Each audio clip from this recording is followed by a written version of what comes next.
حضرت عمر فاروق جیسا دلیر اور جرری آدمی جمعہ پڑھانے مسجد میں داخل ہوئے تو جناب ابو ایوب انصاری دروازے پہ کھڑے ہو گئے، کہنے لگے عمر تیرے نوکر نہیں، ٹائم پہ آیا کر، بڑی دیر سے کھڑے ہیں، کیوں دیر سے آیا ہے؟ بڑے جلالی تھے نا حضرت عمر، لیکن وہ جلالی اس وقت تھے جب کوئی ظلم کرتا تھا، اور ذات کے لیے جلالی نہیں تھے۔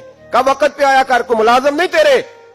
تو سیدنا فاروق اعظم منبر پہ چڑھے اور فرمانے لگے اللہ ابو ایوب انصاری کا بھلا کرے، جب تک اس طرح کے لوگ موجود ہیں کوئی بادشاہ بگڑے گا نہیں، اللہ اس کا بھلا کرے، اس نے میری توجہ صحیح۔ اور پھر عمر رو پڑے، رو کے فرمانے لگے مسلمانوں معاف کر دو، غلطی کوئی نہیں، میرے پاس کرتا ایک ہی ہے، اور عبداللہ کی ماں نے وہ دھو کے خشک ہونے کو ڈال دیا تھا، غریب ہوں، کرتا دوسرا کوئی نہیں، تو وہ ذرا نا خشک ہونے میں آ کے دیکھ لو، ابھی بھی گیلا ہے، مجھے معاف کر دو، میری غلطی نہیں ہے۔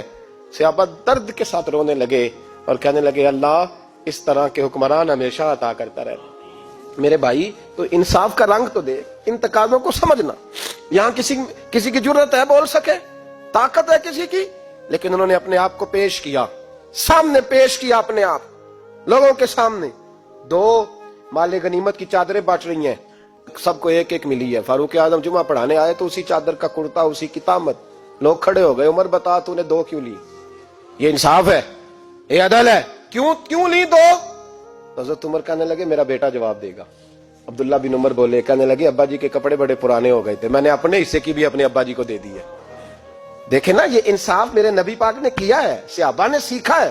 میں اور آپ تیار نہیں، ہم تیار نہیں انصاف کے لیے، ہمارا مزاج نہیں انصاف کا، ہمیں خود بہت سارا آگے پیش ہو کے رنگ دکھانا پڑے گا، اس کے لیے ہماری تیاری نہیں۔ اس لیے ہم حکمرانوں کو گالی دے کے چپ کر جاتے ہیں، اس لیے ہم وکیلوں کے کہتے ہیں بکتے بڑا ہیں، جج بکتے، یہ باتیں کر کے ہم خاموش ہیں، ہم پیش نہیں کر پا رہے، ابھی تک ہم اپنے آپ کو کھڑا نہیں کر پا رہے کہ ہم سے مطالبہ کرو انصاف کا۔